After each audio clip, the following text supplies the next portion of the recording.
So I was telling you a couple of stories. Was the last story supportive? You know, maybe some of you are doing that through multimedia, but maybe you can refer that. Well, you know, I'm doing this somewhere else. Or I'll tell you another story, and then I'll leave the stories. I'll give you two references to two story. Another story I want to share with you is just in my trip in Los Angeles just last week.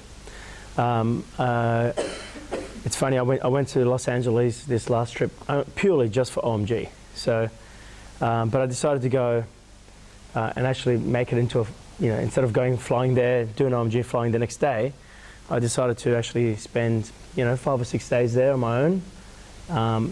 Had nothing planned, no meetings, just went by myself, and then a couple of meetings came about, but they were just lunches and catching up with friends. And one of the meetings, or it wasn't a meeting, it was just a dinner that I went out with 2 friends.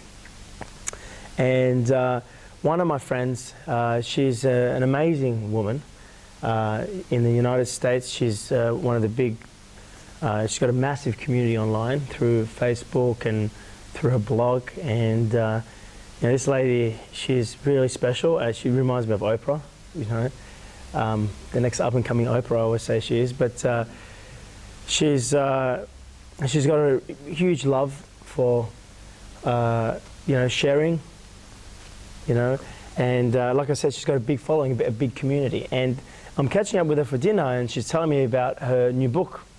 She's got I've nearly finished the book, and so I started talking to her about it. She goes, I'm 2 weeks away to finishing the book, and as she was speaking, she kind of said something, in the passing, She was talking about how inspired she is about the book, and she was really, it was very important for her to give that to her community, because she knows how supportive, and her community being her following, how supportive it would be for them. Because she talks about, because she's an amazing lady, she talks about how she used to be this big-time lawyer in America.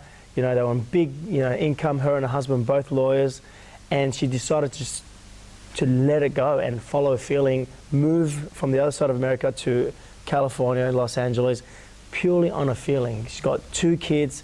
One of them was just being born. She was pregnant actually at the time, and just purely going on the feeling, letting go of all the finances, all the studies she's done for.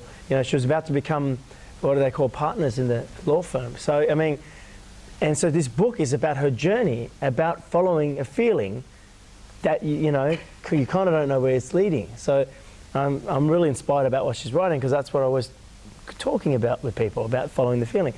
So love what she's doing. And she was talking about her inspiration, about how supportive you'd be for her community. But as she was talking about how supportive you'd be for her community, she kind of had a throwaway line. Can't remember exactly what it was, and I was like, and both my friend and I were listening to the conversation. We went, hang on, why did you just say that? And it's almost like her energy was expansive as she was talking about the love she had, but then it went and got sucked in and became small. And I was like, well, what's that about? And she was like, oh, she was talking about, I just hope it does well, it does, I hope it's well received by my community, and and I was like, and I said, let me ask you a question, and because around the dinner conversation, my other friend and I, his name is Oren Harris. So Oren is very, he's a good friend, and he's very much, he talks about the flow.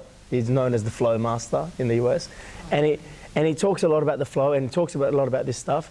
So both him and I went, hang on, what was that about? What did you say? And she, she brought up her concerns. I'm just hoping, it's going to be well received, and and I said to her, listen, let me ask you a question. Why did you write this book? And she started going on about, I just want to share this with my community, and she has so much love and compassion with her. She's a beautiful lady. She's for a community, and she kept going on about the community. And I said, so let me ask you a question, because this is where I was getting at. Around this conversation over dinner, me and Oren were talking about how it's not really about the service. It's all about you. And she's like, you know, and she gets it. She's like, I'm so amazed that you guys are was saying that, because it's all about the service. And she was talking about how it's all about the I mean, she was really interested why we were saying it's not about the service, and you know, it is about the service. It's about the service to yourself, right? So long story short, I know I've kind of gone around the story here, but long story short, I asked her the question. I said, why did you write the book? She told me why she wrote the book. And more importantly, I said, how did you feel when you're, how do you feel, because she's still finishing it off, how do you feel when you're writing this book? And her eyes lit up and her space went big again, and she's like, she went into this, love, joy, and in other words, she felt alive. And I said to her, that's why you're writing this book. You're not writing it for your community. You're writing the book because you feel alive when you're doing that. I'm speaking on stage because when I'm on stage speaking about what I'm speaking about, or when I'm writing what I'm writing about, I'm alive. So I said, listen to me, all right? You write your book, and you write it because you feel alive. And every time you feel alive, you're getting closer and drawing closer with your deepening your connection with who you truly are as the one. That's why you're doing that. It has nothing to do with your community. Let me tell you something. In 2 weeks' time, you're going to finish this book. And that's it. It's none of your fucking business what happens from there on. And she's kind of like, what do you mean? I mean, what if the book doesn't sell? It's none of your business. You didn't write the book to sell it. That's just the story. You wrote the book because you're alive when you're writing it. And when you're alive, you're drawing closer and falling deeper and deeper within who you are. That's it. And she goes, yeah, but what about my community? I go, let's be really honest. You don't give a fuck about your community. I know you love your community, but in this case right now, you don't care about your community. You care more about what they think about your book than you do about your community.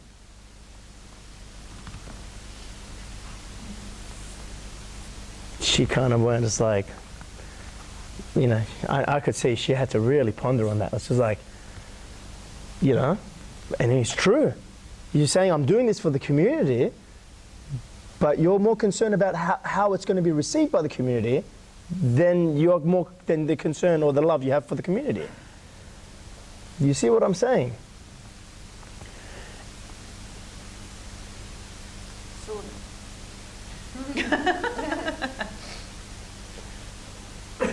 Well, hang on. If you want to speak, please put your hand up. Microphone. Do you want to hold it for you? No, it just makes me shaky. I can see how when you're doing something, it's for the love of how it makes you feel. My profession is the same, or the thing that I love to do, and I've loved to do since I was 10 years old. But it's still helping the community. Absolutely. In awakening them. Absolutely. But that's just what happens. Do you understand? I'm not trying, you see, let me be very clear, all right? I know I am starting a movement in the world. Make no mistake, I'm very aware of what I'm doing. I know that I am changing the world, and I will change the world. I know that. I know that's why I came here for. I am very clear about what I'm here to do in this world. And I'm very clear that I will go all the way, I will die for it. And that's when you know something's true for you, by the way. You will die for it. I mean, death doesn't come even into your mind. That's when you know you will die for it. But I know, I'm very clear. But when I place my attention on changing the world, I become small again. My space goes, when she placed her attention on selling the book, she became small again. So the only way, as Gandhi says, be the change you want to see in the world. So I am being love. I am being what I want to share with the world. When I get up on stage, one of the first things that came up to me is go and speak. Well, not one of the first things, but one of the things that came clear to me after starting to speak was go and speak about intuition. And my first question was, how do I speak about intuition? You can't teach about intuition. I know how to use my intuition. I know what is my intuition. I know when I'm following my intuition. I know what it feels like. I know its effects. But you can't put that into words. And that's what I argued with myself. How are you getting me to speak about intuition? I can't go speak about it. When it came to me, the way you speak about your intuition is actually speaking intuitively. So in other words, I am being my intuition. Yeah. Can you understand? The way I get people to understand love is when I go up on stage, I be love. I become one. When I go up and talk about people about the one, I become the one on stage. I be that, and I speak from that. It is no longer Amir Zogi speaking. Yeah, I understand. That's what makes the impact. If I place my attention on the audience, every single time, I promise you I will get nervous. Yeah. That's why they say the greatest fear is public speaking. Yeah. Public speaking, I'm on fear. But it's because you become small. Why? Because your attention goes on all these people outside of you. But when I get up on stage, my attention is on what is this going to say right now? What am I feeling right now? So my attention is on me. Yeah, I get that. So therefore, I'm not here for you. Yeah. Do you understand? It kind of sounds conflicting because like I'm telling you I'm here to change the world, but when I'm on stage or when I'm here to change the world, my attention goes on me. And my attention goes on the feeling. And as I speak from the feeling and become one with that feeling, that impacts the world. But in that space, I'm not trying to impact the world. Yeah. I get it. Thank you.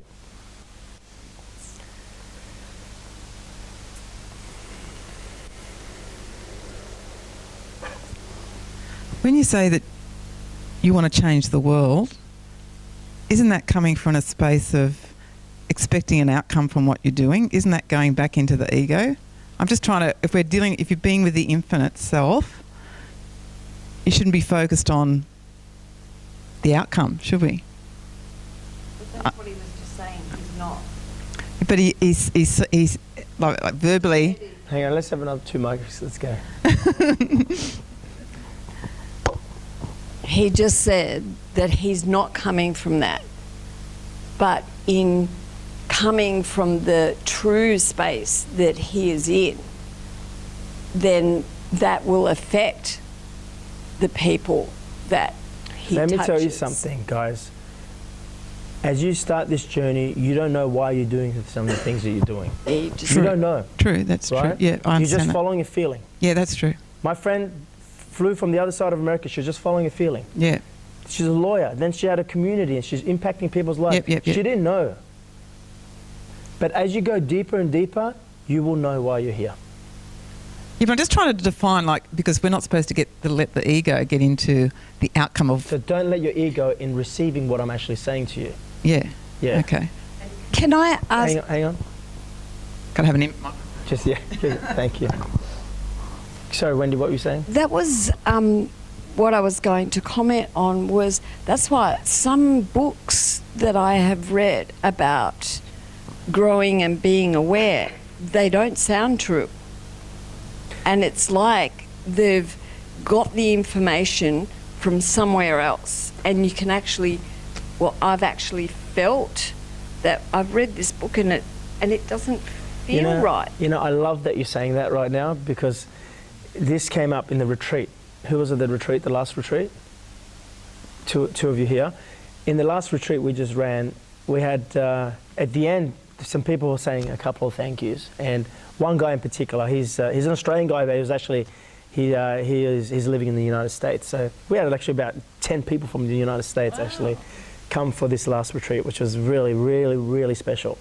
But this one guy, he worded what I'm speaking to you about right now, or where it's coming from, in the most clear. It was like, when I heard him say it the way he said it, it was like poetry to me. I was like, that's it exactly. You know, and he goes, I just want to really thank you, because I've been to gurus and this, and I've been on this search, on this path for such a long time. I've read these books, and he goes, but when you speak and what you're speaking about, the difference is it reaches deeper within me, and it's because you are speaking from the unknown. Unknown is the infinite source. But when I read this in other people or listen to other people speak, I know they're speaking from the known. In other words, they read about it. Do you understand? Yeah. And everything I am trying to pass on to you guys is not just about, this is not about me, it's about you living from the unknown. Whether it's your finances, your relationships, your health, you living from your infinite potential. I know that you can do that because that's what I'm doing. And the only way I can teach that with you guys is by being it. That's why the first thing that my team, who are training to be mentors, you have one of them here, there's a whole range of teams. I've got 2 people from America here right now training to be mentors. And I'm continuously training these guys. And some of them are mentors, and some of them are coaches, and some of them are actually in training to become facilitators, to run things like this, right? Like, for example, Jamie. And the biggest, and Jamie said this. These words came out of Jamie's mouth. We were sitting in a training, and some of the coaches were like, well, what about when we have a client that comes and says this? Or, because the biggest things I train them is to hold space. We're going to be talking about holding space this afternoon, right? But the biggest thing I train them is around that. But they always come back with, yeah, but how do we critique our skills in this? How do I, I had a client that this came up. I mean, how do I, da, da, da. And what Jamie turned around and says? He goes, everything comes down to us living this. If we had the capacity to live this, then the things will come through us. Then you don't need to ask Amir, how do I do this? And that's why everything that's why a tagline for our company is called Infinite Living. It is about living as your infinite being. That's why you're here. So just to clarify what I heard, though, because I know that you asked the question about Amir wanting to change. He actually never said, I want to change. He just knows, which is sort of is specifically what you're saying. Yeah, that's interesting. I didn't even notice I said that. But you said the word want. You said he wants to change the world. So, and what he's saying, I know that what I'm here for, as opposed to I want to change the world. And that's what defines the difference between needing to do something and just doing it because, yeah. Thank you. Does that, yeah, yep. And then... I am changing the world, yeah. Yeah, exactly. So I will and am changing it. Okay, thanks. And just to add to what you just said now as well, because 8 years ago I came to this country completely with the unknown. Like something had happened in my life where there was an opportunity to come here, and then it kind of fell through a little bit, and then I started really thinking, should I come, should I not come? And then I thought, I have this ticket in my hand, there's a reason for it. I'd not done any of this kind of work. I was completely, blank when it comes to this kind of stuff at that time. And looking it back now, I really realized that to me was that taking that leap and taking that journey, because I just said, look, it feels right. It just, as scared as I was underneath it all, it just felt right. And then that's when I just said, I'm just going to do it. And now, 8 years later, I live here, completely different person, completely different life. So I now know what part of that process was. Mm-hmm. Still don't know where it's going from here. I have it's always about a feeling for me now. Don't know what's going to happen next or anything like that. I know that there's more stuff coming. But at the end of the day, it was just taking that first step, I think. Yeah. Yeah. Thank you. That's it. Thank you. Yep. Microphone down there. Anyone? I just want to share something that I found it really interesting for myself, might be interesting for others, I don't know. Everybody knows that I'm not from English language background, and sometimes it's really hard for me to get what people are saying, especially if they have a little bit accent or some words that I don't know what's the meaning at all. I find that when Amir or different people, not just Amir, when they speak from the space of love, I can exactly get what they're saying. It just sits inside me. I just don't need to know what the words means. And I had another experience in a ceremony that I was 2 weeks ago. Everybody was speaking there, and of course I wasn't present there, but I couldn't hear what they're saying. Like, I couldn't understand the words. And one of the guys who was helping the community started speaking, and I was like, just could hear everything, could feel everything that he was saying. And then after that guy, whoever was speaking, I couldn't get all the words. But I had that experience that you ever don't need the language to understand when it's coming from that space. Yeah, absolutely. Love is not limited to language. Thank you.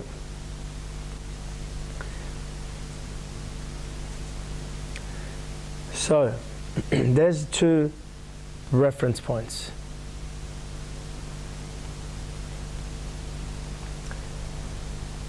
So my question to you guys, and this is a question that I want you to sit with and not necessarily find an answer for, but maybe have the answer be realized within you. And it doesn't have to be realized today over lunch. You just pose the question over lunch.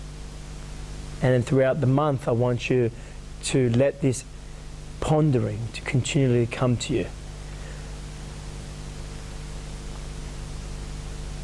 And that question is, why are you alive? Because I said to you, I do this because when I do it, I'm alive. And every time I'm alive, I draw closer and more powerful to who I truly am. I spoke to my friend, I said to her, you're writing this book because when you're writing it, you're alive. And the way you can impact your community is by being more alive, being infinitely alive. So my question to you is, why are you alive?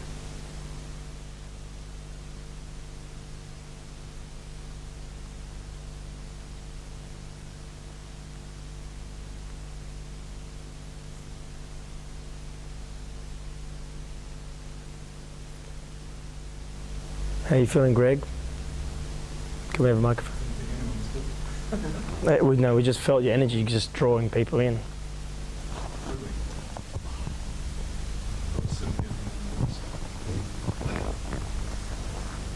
Don't know where the tissues are. Let's pass it on. It's okay, it's okay. I was just having a sort of a flashback actually to my story of the boat, the Indonesian boat. I was caught in a storm in a small Indonesian fishing boat, for those that I haven't told before. And it certainly looked like we were going to drown. And it was really rough sea, really scary. And at that point, one of the things I decided is that if I'm going to die, I didn't think this in words, it's sort of just, you know, how it all comes as a gestalt sort of. I don't want to die feeling that there's something I haven't done yet, in other words, haven't expressed yet. And that's when I started making sort of moves towards something else, expressing some feeling. And I just made a connection when you were talking then about how facing sort of death on one hand and fully expressing yourself, bringing you alive on the other hand.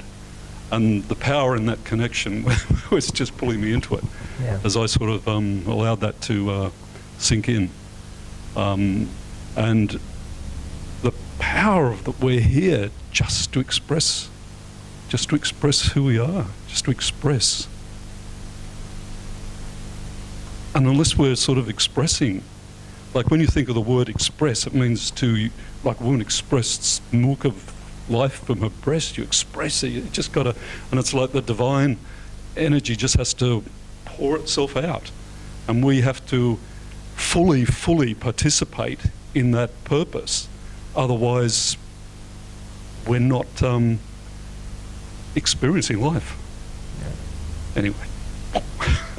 And when you are fully participating in allowing, as you, in your words, the divine to be expressed through you, when you do that and do that and do that, you become the divine.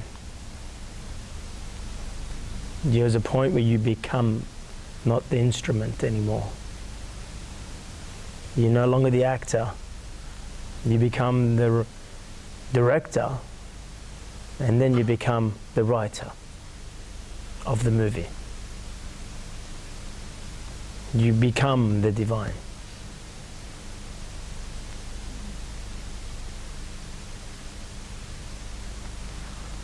Thank you.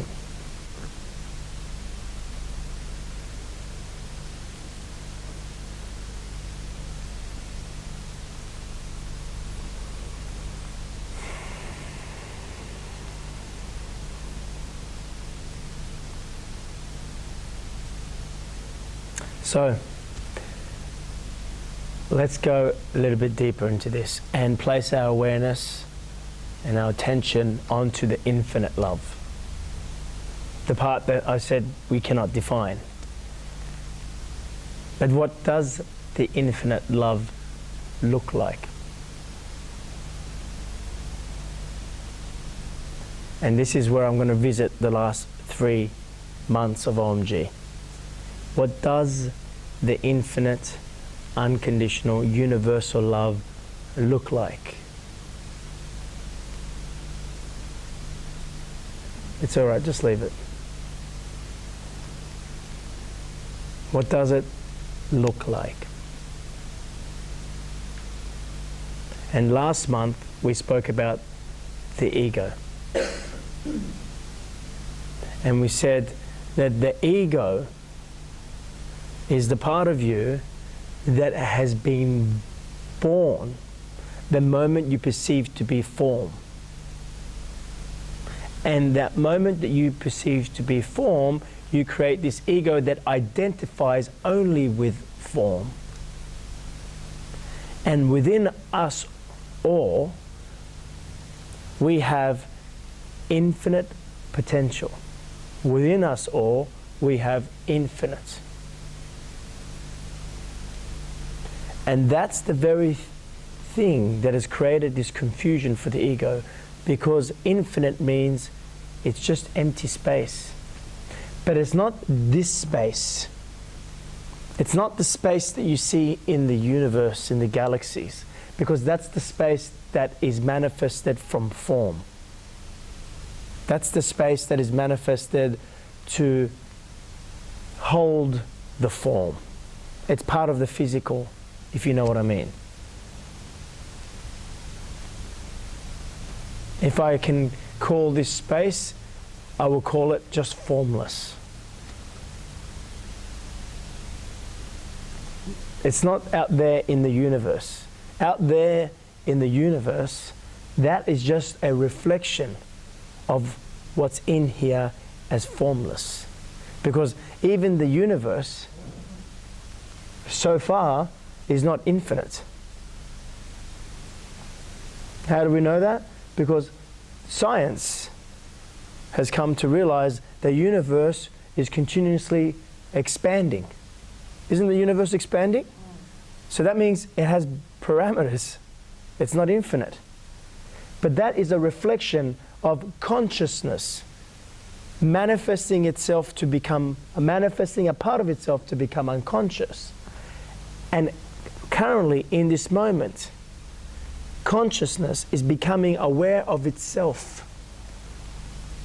So therefore, the universe is expanding. What I'm trying to say to you is, we as a collective are beginning, or have always been, expanding our space. So the universe is just a reflection of that. Most of you know my sister Gazale, yes? Gaz writes intuitive horoscopes. And continuously she'll get people going, oh my God, I read my horoscope, I'm a Virgo. Is that because there's a blue moon at the moment? Or is that because da da da da? And she writes back going, it has nothing to do with astronomy. I know nothing of astronomy. I'm just writing what I feel. That's why it's called intuitive horoscope. You see, astronomy is a reflection of what you intuit, from the feeling. It's a reflection of what's going on internally as a collective. So it's not this is happening because of astronomy. Astronomy or anything of the physical world is a reflection, including the universe expanding. So when I'm talking about this emptiness, I'm not talking about the emptiness of this room.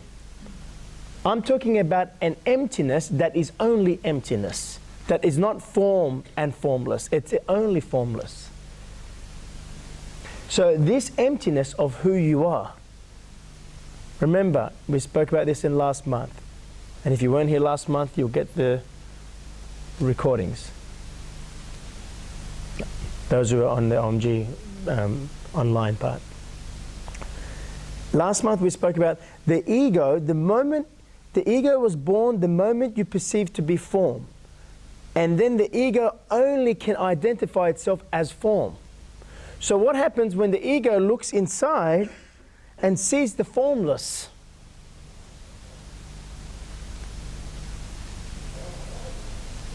It perceives that something is missing, something is not whole, something is not complete. It perceives that, therefore, I am unloved. So therefore, the ego will look into the physical form to fill the void. So what I'm trying to get at here is that unconditional, infinite, universal love, what it looks like is the nothingness. But within that nothingness is everything. And that's why it's connected with everything. That's why not only is it connected with everything, it is everything. Anything that's manifested from formless into form. It's not just connected, it is. It is the space and it is the form. It is the space between the form. And it is the form itself. In the WTF, we watched that video clip from The Matrix. Do not try and bend the spoon, for that is impossible. Instead, only try to realize the truth. What truth, he says? There is no spoon. Then you realize it's not. Why is there no spoon? Because it's an illusion. And if you take the illusion away, all it is the nothingness. And what is the nothingness? It's infinite. But the ego sees the nothingness as something's missing, so it looks to fill that void in doing things to be loved. It will look into the physical world, because the ego only knows the physical world. It will look to find things that the ego will go, oh, I love doing this. And it will use love, especially when you're on this journey, it will use love in order to be loved. It's like, okay, now you're on this path of truth. Remember, we spoke about the ego. As you become more conscious and more aware, so does the ego. We spoke about why does the ego become more conscious, and why does it seem it becomes more aware as you expand? Because the ego just changes its game. Before you were living out of fear, so now the ego goes, now it's all about love. Okay, well, I will find the things that I love to do and I love to give in order to be loved. And this is why I always say that people change they're climbing the corporate ladder, and then they change that and start climbing into the spiritual ladder. This path that you're very much on right now, you'd make this into an outcome, into a destination, and go, oh, if I can just get to where Amir's at, or if I can just get where this fellow's at, if I can just get to a point where I have no more fear, you will not get to a point that you have no more fear. That's about fixing, improving, or changing. What happens is that your space becomes bigger. And space, if you haven't got what I'm trying to say to you, is love. Your space becomes bigger. What happened when you felt the fear in your body in this morning's meditation, and this is why we did that meditation, and you flushed it down the drain and it became one with the ocean?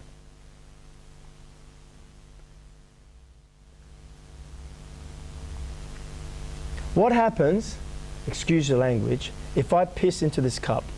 What happens to the water? Will it affect the water? What happens when I piss in the ocean? Would it affect the ocean? I mean, we continuously doing that. I don't know if you know, but that's where your sewage goes. It goes into the ocean ultimately. Why does it go into the ocean? See, we've got to use the mic. No. Does that make sense? So what I'm trying to say to you is this. You see that video in the WTF where they keep going outwards into the universe, and then you see the globe, and then it keeps going out, and ultimately it keeps going out deep into the universe, and you can't even see the globe anymore? The earth has disappeared? That's what happens. You have your fear, all right? Let's say your whole fear is as big as this room. But what happens if you keep expanding outwards? What happens when you expand your awareness? And that's what's happening here, is you're expanding. You see, your awareness, okay, who you truly are is already expanded. So what I say, expand your awareness, you become aware of how expanded you already are. That's what expanding. Me being on this path, all I've done is I've just kept expanding. I kept expanding. But the truth, with a capital T, is that I already am expanded. Because this is what we spoke about in the ego. All that's real is infinite. Because you can't say there's infinite and then there's finite.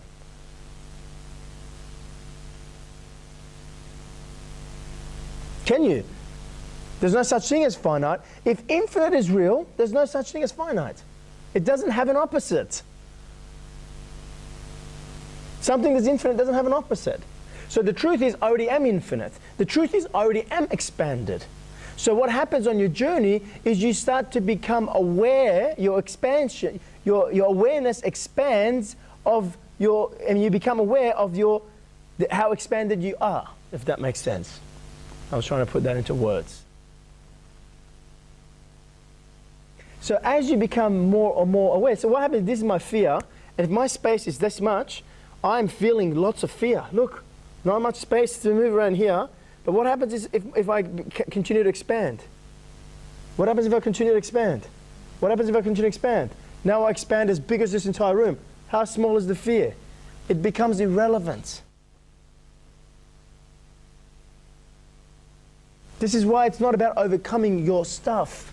It's about expanding your awareness, becoming aware of your expansion.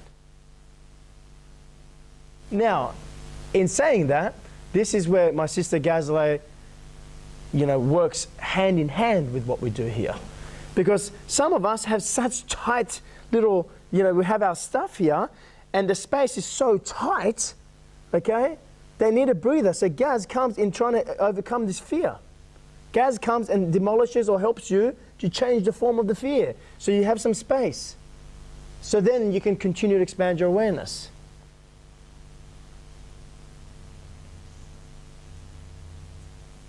So understand this space that we talk about, that's love.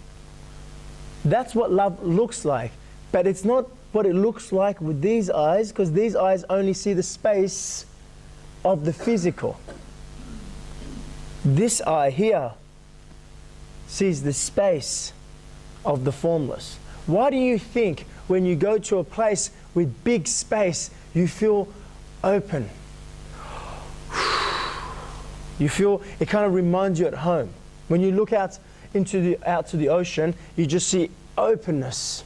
Nothing but openness. And you're like, wow.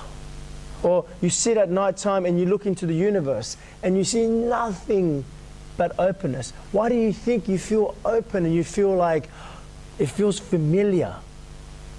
Who knows what I'm talking about? Or even a desert. Or even looking out through a forest of just green and just seeing the openness above the green. Anything that is one of the same. A forest is all green, all the same. Anything that reminds you of everything being one. You look out in the ocean, you look out in the universe, you just see space, and you're just there, and you could sit there for hours looking into fucking nothing and being in awe of it. In awe of nothingness. Because that is what love looks like. Unconditional, universal love. That's what it looks like. That's a reflection of it anyway. And I think that's what we're going to be speaking about next month, reflections. But we'll see. That just came to me a couple of days ago.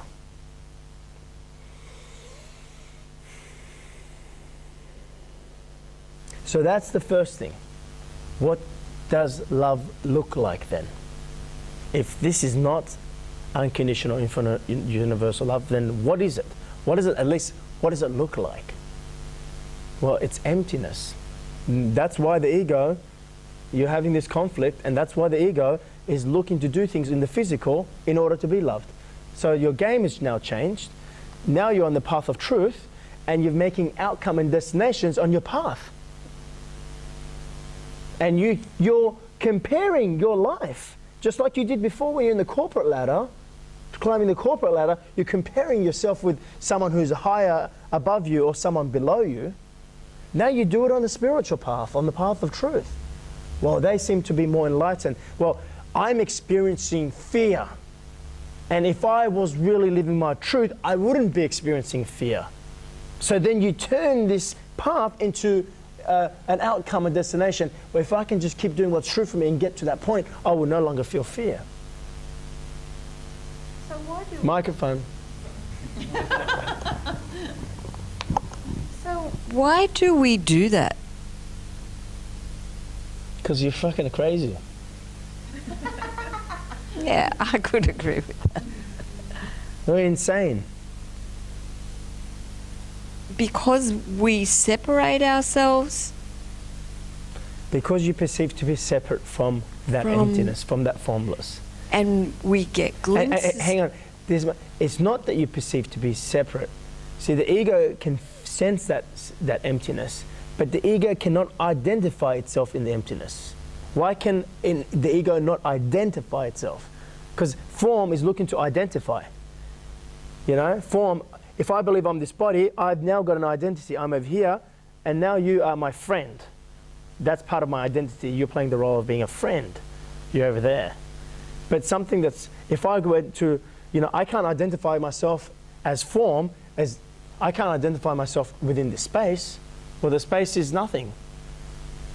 What relationship do you have with this space here in this circle? You're like, nothing. It's just, that has nothing to do with me. Well, that's what happens with your ego. It looks within the love of who you are and sees the emptiness and goes, well, what relationship do I have with that? That's completely irrelevant to me. There's nothing there. Oh no, but everything is in that nothingness. So then why do we have an ego? Is the ego, what purpose? Well, to answer that, I'll have to go back into what I keep answering every month. And it keeps coming back. And these questions come because people are not watching the WTF over and over again. How many times have you watched the WTF? And I'll tell you if I answer that. How many times have you watched it? I haven't. I've only been to it. Okay, well, I'm not going to answer that then. Go back and watch the WTF and you will answer your own question. Every time I get on the computer, it goes weird. Okay, talk to Dicko about it. Or come talk to me afterwards.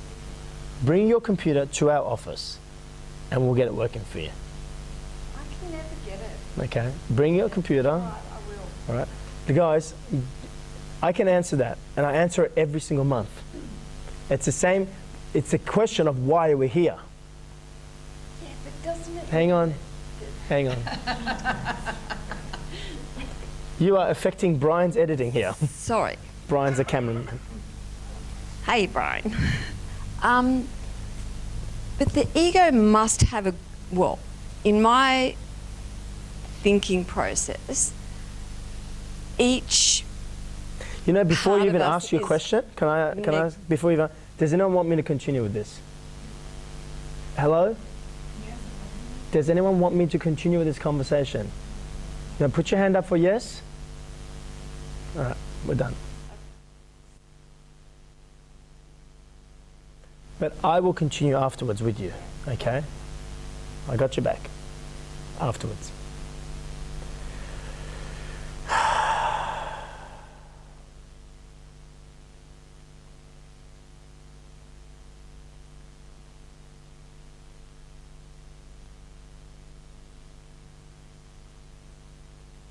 So, where was I?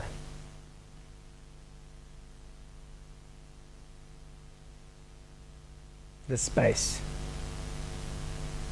So this is why when I'm talking in the WTF or different programs, I say it's a lie that people say I don't have enough money. Big, fat lie. Why? It's not money that you lack, it's space. You've got to really grasp what I mean by space. It's space. You don't have enough space. And why don't you have enough space? Because you filled the space. Because your ego did this thing of filling the space with thoughts and charges so you don't have to look at the emptiness. Why don't you want to look at the emptiness? Because you can't identify yourself within the emptiness. Or the ego cannot anyway. So at this stage, what I want you to understand is that emptiness is infinite love.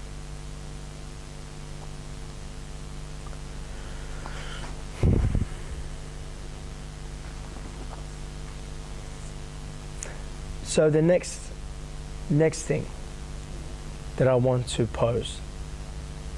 So what does love look like? Well, where do you experience infinite, unconditional, universal love? Before I actually let that question go, did everyone understand what I meant by changing the corporate ladder and then you come here and then you're like, oh, I'm experiencing fear? Well, if I was enlightened or if I was aware, I wouldn't be experiencing fear. So then you put this outcome or destination, when I get here, that's when I'm enlightened. Can you see it's the same game? Do you understand that if you're experiencing fear, you're meant to be experiencing fear? And here's the thing, if you stopped, and the fear that you're experiencing is purely because you're resisting your flow, and this is the other thing what you want to understand, is that you're always in flow. People are like, oh, I was truly in the flow, man, I was truly in the zone.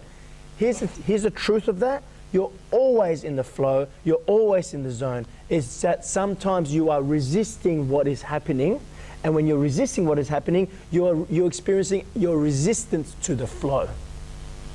And then you go, things are just tough, man, things are just not working, because you're resisting the flow. But you're always in the flow. And the times that you stop resisting the flow and you find yourself in the middle, in the center, in the nothingness, the flow is taking you again. And you're like, oh, I was so in the flow, but you're always in the flow. So let that question go that I just asked. Where can you experience infinite love?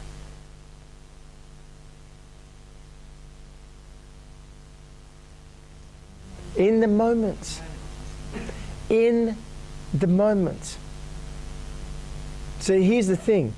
There's, if I can put levels of the moment, there is no levels, there's only one moment. But the story has the present moment. Within the physical world, within the story, you have the past, you have the future, and you have the present moment. But you see, that present moment still has the past and future. And therefore, the past and future is still influencing that present moment. You see? And that's what people start to find at the beginning on this path. Oh, the present moment. Find your feet. You find your feet, you're in the present moment. Yes? But that moment still has a past and future. You're still influencing and receiving, filtering what you're receiving based on your past and future. So it's still a finiteness, that present moment. Okay? But then there is a moment where there is only one moment. One energy, one moment. And that is, if I can just call it, the moment now. Not the present moment, but the moment now. And that moment now has no past influences nor future. In that moment now, you experience as though everything that ever happened, everything that ever will happen, and everything that is happening in one moment. And don't try to understand that. I will give you some references in a moment. Everything that is happening, everything that will be happening, everything that is happening, one moment. One moment, one energy. Who's ever experienced deja vu? Deja vu is a moment. And you go, oh, I've been here before. I mean, I just experienced it when I first started speaking to you guys this morning. I was like, phew. It's a moment where you experience timelessness. It's a moment where you're experiencing yourself in one moment, in the now moment, the moment of now, in one moment. And you feel like, have I been here before? Like, this has happened before. And you think, oh, it's part of my past life. No, it's because everything that ever happened, everything that will happen, everything that is happening in the moment now has already happened. Why? It's timeless. Oneness is timeless. It's in the physical you created this thing called time, where you have the past, the future, and the present moment. Deja vu, one reference. Give you another reference. Ever had an experience where in one moment everything disappeared? In the physical, it may disappear. Maybe it was you're about to have a car accident. Maybe you're in a moment of danger. Maybe I don't know, maybe you might have experienced this, Greg, in your nearly drowning thing in thing, where everything seemed to slow down and even disappear. Like, although when I say disappear, it's still there, but it became irrelevant. I mean, maybe it was a first kiss with somebody. I had my first kiss with Sally, my girlfriend, was in a bar. But I didn't meet her in the bar. I met and we went on a few dates, and I hadn't kissed her yet, but she came to one of my events, and after an event I was going out with my team, and I said, do you want to join us? She kind of met up with us later. And then we were in Melbourne, so we didn't know where to go, and so she had some contacts and took us to this awesome bar. That was, so we went out with the team and had a few drinks there. And there was a moment where you could see we were like really connected, and you could see we were about to kiss. So Jamie, the little cheeky monkey that he is, thinks to himself, I'm going to capture this on my phone, you know. Instagram. Better yet, YouTube, right? Pulls his camera out. The flash is on as we are going for the I should say she went in to kiss me, right? Because she did make the first move, right? So she went and kissed me, right? And in that moment, I didn't even know Jamie pulled the camera out. The light is dark. The light of the camera is pretty bright. I don't know if you've seen those iPhones. It's pretty bright. And he's going, thinking, this could be a special moment. I want to have it in case one day. So he starts filming this, and I didn't even, it's like the external part around me became irrelevant. It's like I was experiencing myself purely in a moment now, where everything that did happen, is happening, will happen, is almost, it seemed like it blended into each other and became one moment. The noise of the club, the music, the people, it just became.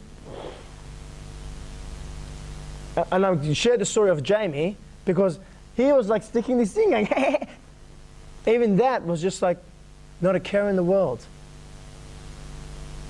So I wonder if you had a moment like that somewhere in your life, and it might have not been with your first kiss. Don't think, hang on, my first kiss wasn't like it. Because I remember once, people used to talk about their first kiss, and I'm like, so then I had this whole thing and expectation of making the first kiss into this But, you know, but maybe in the first kiss you just weren't present, that's all. So then go, oh, I'm not with the right person. I didn't feel that, right? But there may be, I share that story with you because there may be a moment somewhere in your life where you have had that experience where everything that did happen, everything that will happen, everything that is happening, it blended into one. Who knows what I'm talking about? Right? So there's a difference between the present moment that has the past and future attached to it versus being in the present moment and then actually dropping into one moment where one energy is. One energy, that's timeless. Best anti-aging cream you ever experience. The more you drop into that space. Because it's timeless. Time bends from there. You manifest time from there. Not only do you manifest form, you manifest time. You bend time from there. And that's a different conversation we'll save for another OMG. But time bends. Your bank account bends as well. Suddenly you had 3,000, then suddenly there's 9,000. Where'd that come from? I don't even know.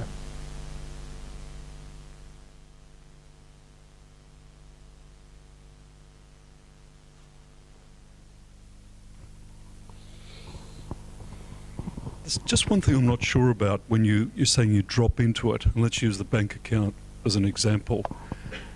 Is there any sort of intention or feeling of direction or request for a certain amount, or is there anything conscious like that there? And if there isn't, how does it... Your request is never for an amount. Yeah. Your request, and my suggestion is it depends where you are in your past. So if you dropped into that space, there's probably no consciousness of wanting anything in that space, I'd imagine. Absolutely. So then, can I just stop you one sec? Sorry, that's a very good point. One of the things we spoke about in the month of manifestation, were you here? not that one. Okay.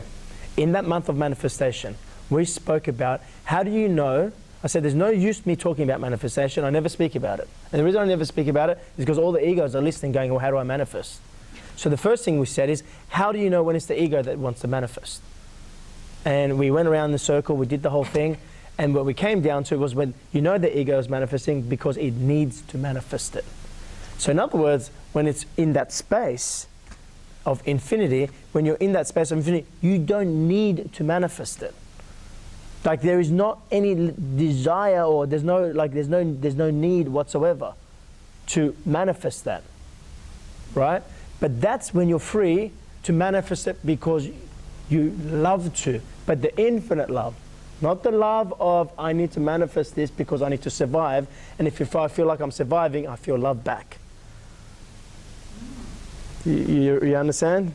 Referring it back to what I'm talking about today, because security is just another form of love. You know, if I can just manifest this money, if I can have $100,000 sitting in the bank account, that will make me feel safe, right? And if I feel, and that safetyness is love.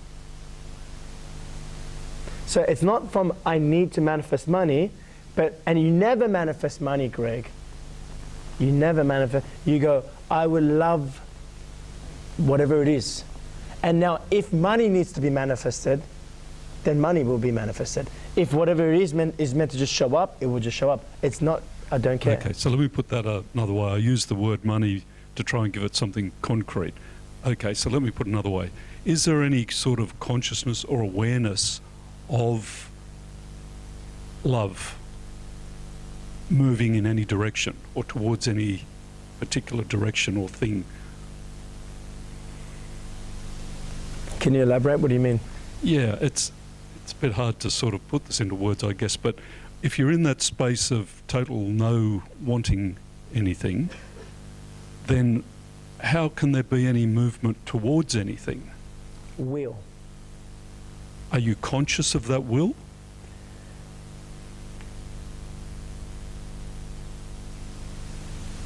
You only become conscious of it I only become conscious of it once it has been willed. Okay, so then from that I can assume that at that level, whatever direction is being set is happening beyond a level that we can perceive or understand or begin to talk about.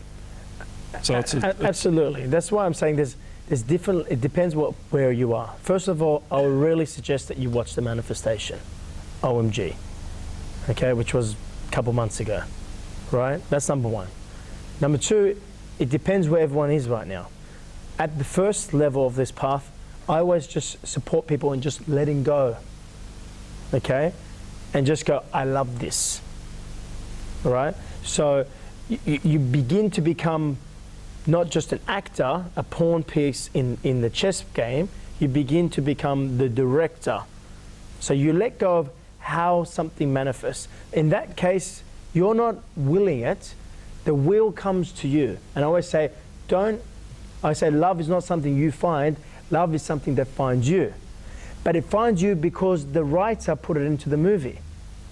So at that level, you're the director. So you capture the love and go, oh, I love this, right? And the idea is to let that love, will it to come out, right? And that's when the energy begins to move, right? Stay with me. That's when the energy begins to come and move into form, from formless into form. The idea is not to let the ego hijack it, because the ego goes, oh, I love this. Like, I'm choosing to do this because I love it. No, you didn't choose it. The feeling came to you. You never chose it. You never chose your partner that you're going to love, because that's not love. You met your partner and you found love for them. You didn't go, oh, I like this, she's hot, she's got, I'm going to love her. No, you don't choose, it found you. So at that level, you become the director, right? As you drop deeper and deeper, you become the writer as well as the director. At that place, you then write, okay, I want to now travel the world. But that is far deeper than when someone's just playing the actor role. There will be a point where you become the one. At that level, you write and direct. And then you use this body as an actor to experience itself through. Yeah. Does that make sense? It makes sense, and I understand. And I guess what I'm trying to get is that at that deepest level, let's say, is there any consciousness of will? Now I'm like answering it myself now. No, at that level there's not. There's just nothing there. It's as whatever is going on down there starts to rise out of that. The first feeling of a direction, or the pull in a direction, is the feeling of love. It's a pull towards a certain movement or action or something. I'll tell you, this is where I'm at. So I can't answer the question of the. I right now am playing a director of my movie. I capture the feeling that comes up. I know what I've got to do with it. I know how to direct it out. I know how to manifest, right? But I'm not, it's only at the very beginning of me starting to actually find myself writing. You know, I'm just at the, if you like, the parameter or the edge. There is no parameter or edge, but you get what I'm saying. But where I'm suddenly feeling moved or drawn to go, oh, hang on. It's like if I was to put this in physical, oh, hang on, my hand's moving. I'm starting to write this, you know? So, but I've been playing the role of being a director for a little while, and I've mastered the director part.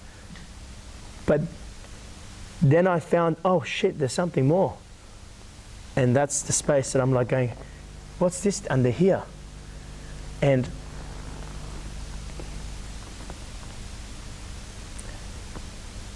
that's where I'm about to drop in right now. And it is more powerful than you could ever comprehend. I'm having moments of dropping into that, and it's just like, yeah. Yeah, you can't really put that into words. It's just like that is your complete oneness. That is like you drop in there. That's you're the one. And I've been having moments of that in the last. That's why I went to the US now and took an extra 5 days. Now I didn't know why I took an extra 5 days. You see, I didn't. I just felt to. I didn't write that yet. I felt this is where I'm going. And then when I arrived in the US, I was like, holy shit, I'm here Thursday, Friday, Saturday, Sunday, Monday. I've got 5 days to do nothing. That's when I realized that I wrote that. Now, but I wasn't conscious of me writing that into my script yet. But those 5 days was all about dropping in further and further. And oh my God, did I have some experiences in those 5 days. Just because I don't get to do that. Like I'm traveling and stuff.